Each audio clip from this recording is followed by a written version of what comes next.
study David Brainerd. So this David Brainerd was born in Connecticut in US, Haddam, on 1718. In the year 1718. For the parents, Hezekiah and Dorothy. So the father was a legislator and he is following strict rules in his family. So at the age of 8, David Brainerd awakened that he was a sinner. Then he started praying to God, reading the Bible and doing good things. So he was growing like that. At the age of 9, his father died. At the age of 14, his mother was dead. So after the death of his mother, he was depressed. So atanu chaala kringipoyadu after the mother chanipoyaka. Then he was growing in his life and he was increasing in his self-righteousness also. He was increasing in his self-righteousness. How he is growing in his life, now we are going to see.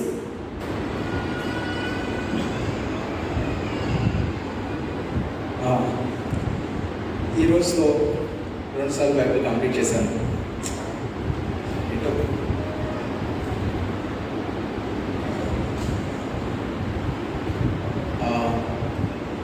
మిమ్మల్ని చూస్తే మీరు చాలా అవసరతలో ఉన్నట్లున్నారు. ఈ బట్టలు మీకు ఏమైనా సహాయపడగలవా? Thanks David, నాకు చాలా అవసరపడతాయి. మంచివాడు మీరు. ధన్యవాదాలండి. అయ్యో, ఈయన ఆకలితో ఉన్నట్లున్నారే. సరే, ఇది ఇచ్చేద్దాం. ఇది మీకు ఏదైనా సహాయపడగలదేమో చూడండి. థ్యాంక్స్ డేవిడ్, ఇది నాకు చాలా సహాయపడుతుంది. మీరు మంచివారు. అవును, నేను నిజంగానే మంచివాడిని. సంవత్సరానికి 2 సార్లు బైబిల్ పూర్తి చేస్తున్నాను. రోజుకి 3 సార్లు ప్రార్థన చేస్తున్నాను. అసలు నా అంత భక్తిపరుడు ఇక్కడ ఉండడేమో నిజంగానే. కానీ ఎందుకు నా హృదయంలో సంతోషం లేదు?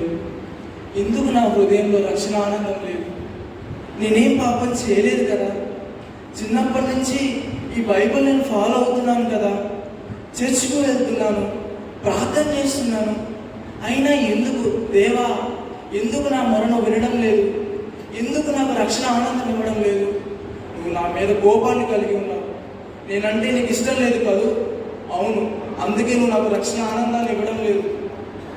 లేదు లేదు, నువ్వు నన్ను నరకంలో పడవేయాలని చూస్తూ ఉన్నావు. నిజంగా నా ఇది ఏ తప్పు లేదు, నాలో ఏ దోషము లేదు, నేను ఏ పాపమో చేయలేదు. అయినా సరే నేను ప్రార్థన చేస్తాను, ఉపవాసం ఉంటాను. రక్షణ ఎలాగో నేను చూస్తాను ప్రభువా, నేను చూస్తాను. సార్, నేను అనవసరంగా బాధపడుతున్నాను, కానీ నేను ఎందుకు నరకానికి వెళ్తాను? పరలోకంకి వెళ్ళే వాళ్ళ లిస్టులో ఫస్ట్ నేనే ఉంటాను. అసలే పరలోకానికి దగ్గరగా నడుస్తున్నాను, ధర్మశాస్త్రాన్ని ఫాలో అవుతున్నాను, ఉపవాస ప్రార్థనలకు అటెండ్ అవుతున్నాను. నేను వెళ్ళకపోతే ఇంకెవరు వెళ్తారు? లేదు లేదు, నేను ఖచ్చితంగా పరలోకం వెళ్తాను. ఖచ్చితంగా నేను పరలోకం వెళ్తాను. He was growing in his self-righteousness like that. So అలాగా తన స్వనీతిని ఆధారం చేసుకుంటూ తను ఎదుగుతూ ఉంటాడు. At the age of 19, he got his property, inheritance. So as he was entered into the teenage, he got his inheritance from the parent. And after the death of the parents, he got the inheritance. So he went to for farming. So atanu farming ki vellinappudu he was staying with his sister, but he was not enjoying in his farming. So he decided to go to Yale University to become a pastor. So before, as he was growing like that, so Spirit of God is working in him. On one day, he started to pray to God, and he decided to fast and pray. And he went to a lonely place and started praying. but for half an hour he is unable to pray. But after that, the Spirit of the God took hold of him and he started praying.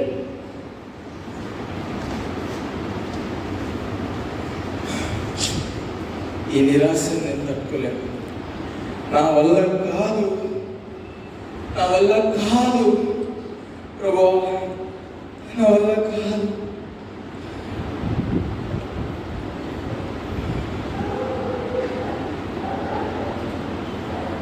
అరగంట నుంచి ప్రార్థన చేయడానికి ప్రయత్నిస్తున్నాను, కానీ మాటలే రావడం లేదు.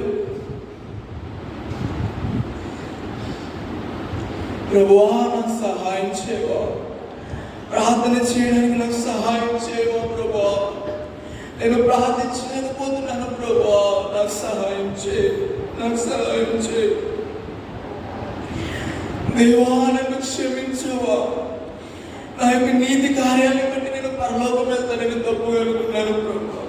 నేను స్వనీతి పరుణ్ణి ప్రభువా, నేను స్వార్థపరుణ్ణి. నాయనా, నా నీతి క్రియలు మురికి గుడ్డలు ప్రభువా. నేను చేసే మంచి నన్ను పరలోకం తీసుకోలేదు. దేవా, నువ్వు శిలువలో కాల్చిన రక్తము ద్వారా నాకు విడుదల. తండ్రి, పాపినైనా నన్ను క్షమించు. నీ ఎంతో అతిశయపడ్డ నన్ను క్షమించు ప్రభువా, నన్ను క్షమించు ప్రభువా. నీకు వందనాలు తండ్రి. నా హృదయంలో భారం తొలగిపోయింది ప్రభువా. నువ్వు నన్ను రక్షించావా, రక్షణానందాన్ని ఇచ్చావా తండ్రి. నీకు వందనాలు. నీ కొరకే నేను జీవిస్తాను తండ్రి, నీ కొరకే నేను జీవిస్తాను. So he started enjoying the presence of God and he is growing in his faith day by day. So at the age of 21 he was saved. After that he entered into the Yale University and there he was infected with tuberculosis, TB. So he became very sick. So one of his teacher told him to go to the house and to take the rest. So ఇంటికి వెళ్ళి కొంచెం విశ్రాంతి తీసుకో అని David బ్రైనాన్ని ఇంటికి పంపించేశారు. So when he went to home, so అక్కడికి వెళ్ళిన తర్వాత he was praying and increasing in his faith.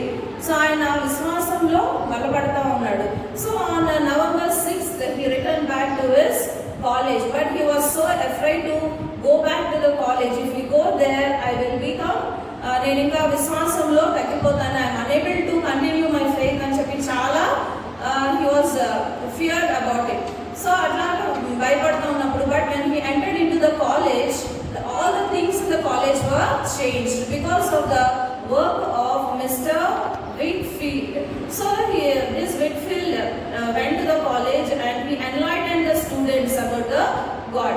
So when he returned back to the college, so all the situations were changed. So many people, group of people gathered there to pray for the Lord. They go to the lonely place and they used to spend time in prayer daily. So like that, as it was happening, one day three of that students, they remained there and they were having some discussion. When they are having some discussion, so one of the friend asked David Brainerd, what you are thinking about his rector, one of the rector. So ఒక teacher గురించి నువ్వేమనుకుంటున్నావు అని David బ్రైనార్డ్ని question చేసినప్పుడు అతను వెంటనే answer చేశాడు, ఆయన కుర్చీ గురించి ఆలోచిస్తాడు కానీ దేవుని సేవ గురించి ఆలోచించాడు. And there was a rule in the college. ఏంటంటే ఎవరైనా ఒక టీచర్కి వ్యతిరేకంగా మాట్లాడితే వాళ్ళని కాలేజ్ నుంచి బయటికి పంపించేస్తారు. So that news was spread in the college and it is known to the teachers and the David Brainerd was expel out of the college. So ఆ డేవిడ్ బ్రైనార్డ్ని కాలేజ్ నుంచి బయటికి పంపించేశారు. But God has a different plan about David Brainerd. So అతను college నుంచి బయటికి వెళ్ళిపోయాక mister Mills దగ్గరికి వెళ్తాడు. So when he went to mister Mill, there he wants to improve his knowledge. తన నాలెడ్జ్ని ఇంప్రూవ్ చేసుకోవాలని వెళ్ళినప్పుడు they came to know one new rule was passed. If a student comes out from the Yale University or Harvard University or England, so ఈ మూడు places నుంచి ఎవరైతే degree పొందుతారో they will send them for the missionary work.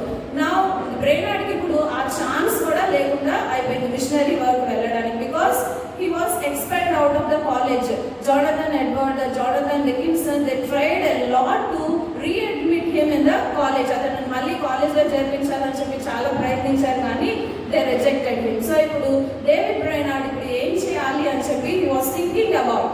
So ఆయన ఆలోచిస్తూ ఉన్నప్పుడు ఆయన యొక్క ప్రార్థనలో విశ్వాసంలో ఎదుగుతూ ఉంటాడు. సో విశ్వాసంలో ఎదుగుతూ ఉన్నప్పుడు గాడ్స్ దేవుని యొక్క ప్రేరేపణ told him that to go for the Red Indians.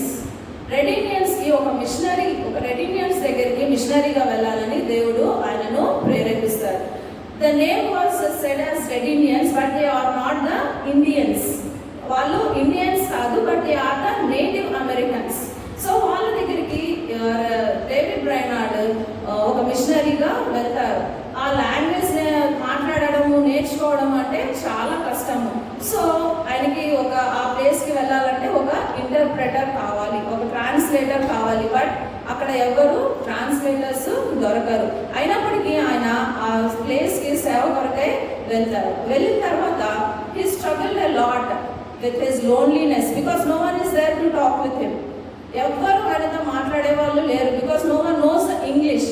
David knows only English. The other Scottish, the people who are living there, they don't know English. So no one is there to talk with him.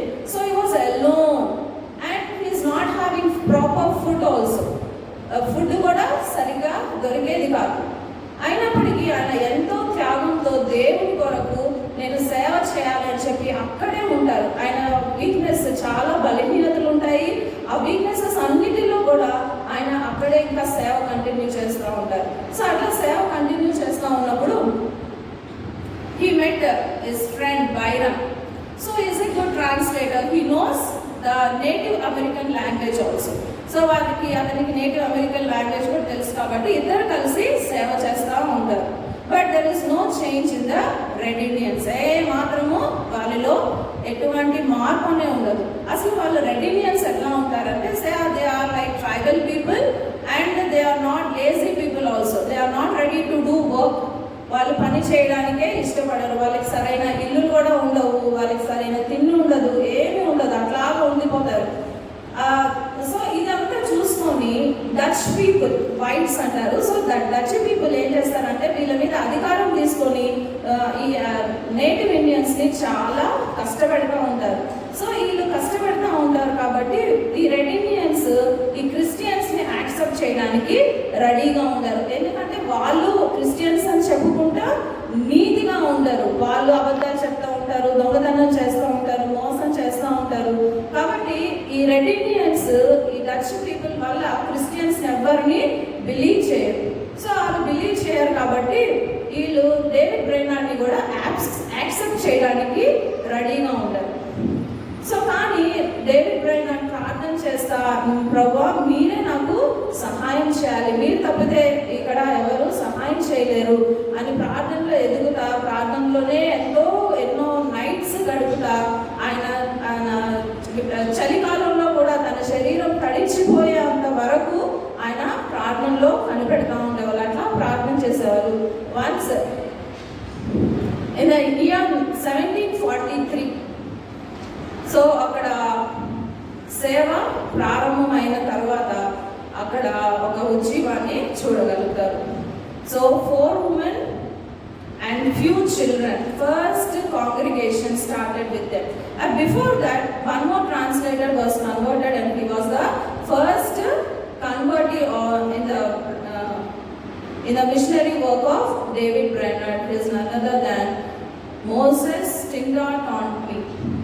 So ఆయన translate చేస్తూ ఉన్నప్పుడు, దేవుని వాక్యం చెప్తూ ఉన్నప్పుడు, దేవుని వాక్యం ద్వారా ఆయన పట్టబడి ఆయన రక్షించబడతారు. First convert. అండ్ ఆ తర్వాత వాళ్ళ వైఫ్ కూడా కన్వర్ట్ అయ్యి ఇద్దరు బాప్టిజం తీసుకుంటారు. ఆ తర్వాత సేవ చాలా విస్తరించబడుతుంది. సో అతను ఎట్లయితే డేవిడ్ బ్రైనార్డ్ ఎంత శక్తితో వాక్యాన్ని బోధిస్తూ ఉంటారో అదే శక్తితో ట్రాన్స్లేటర్ కూడా తన వాక్యాన్ని ట్రాన్స్లేట్ చేస్తూ ఉన్నప్పుడు ఎంతో మంది వాక్యం విని ఎంతో పశ్చాత్తాపం వాళ్ళలోకి వస్తుంది. సో వాళ్ళ పశ్చాత్తాపం వచ్చిన తర్వాత they use to cry and pray. So they used to cry and pray, what can we do to get salvation? So the one and only question that arises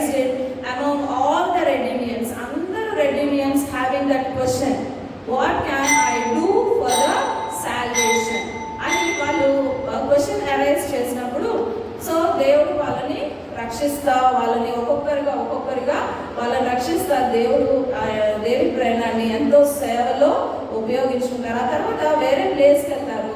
వేరే ప్లేస్కి వెళ్ళినప్పుడు అక్కడ he met one of the tribal head. ఆయన ఎంతో విచిత్రంగా ఉంటారు and వాళ్ళు చేసే పనులు ఎంతో మూఢనమ్మకంతో ఉంటాయి. సాక్రిఫైసెస్ ఎంతో మనము వాటిని చూడలేమన్నమాట. అవన్నీ చూసినప్పుడు డేవిడ్ బ్రైనార్డ్ చాలా బాధపడేవారు. సో ఫైనల్లీ అట్లాగా తన సేవ విస్తరిస్తూ ఉన్నది. అట్ వన్ టైం ఆయన చాలా వీక్ అయిపోతారు. వీక్ అయిపోయాక he went back to be with Jonathan Edward in year 1747. So అక్కడికి వెళ్ళిన తర్వాత చాలా వీక్, ట్యూబర్క్లోసిస్లో చాలా సిక్నెస్ ఎక్కువైపోయి, సో జానథన్ ఎడ్వర్డ్ ఇంటికి వెళ్ళిన తర్వాత అక్కడ 19 weeks he suffered with tuberculosis. Day by day he was depleting in his health. So అట్లాగా వెళ్ళిన తర్వాత అక్కడ జానథన్ ఎడ్వర్డ్ వాళ్ళ డాటర్ తనకి డేవిడ్ బ్రైనార్డ్కి తన సిక్నెస్ అంతట్లో హెల్ప్ చేస్తుంది. So finally on October 9th, 1747, David Brainerd died in the house of Jonathan Edward. After his death, 4 months after the death of David Brainerd, the Jerusa, the daughter of Jonathan Edward, also died with the same sickness.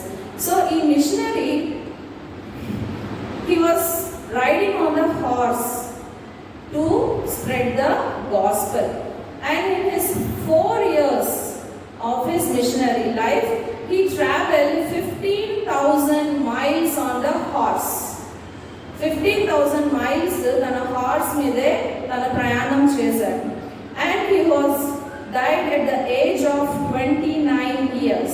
He did the missionary work for only 4 years, but the work was that much spread that at 70 years a person can do his service as a missionary. So ఒక 70 సంవత్సరాల machinery ఒక మనిషి జీవించిన జీవితము ఈ David Brainerd ఒక 4 సంవత్సరంలోనే దేవుని సేవ ఎంతో విస్తారంగా చేశారు. So the last words, let us not become weary in doing goods for at the proper time. We will reap a harvest if we do not give up.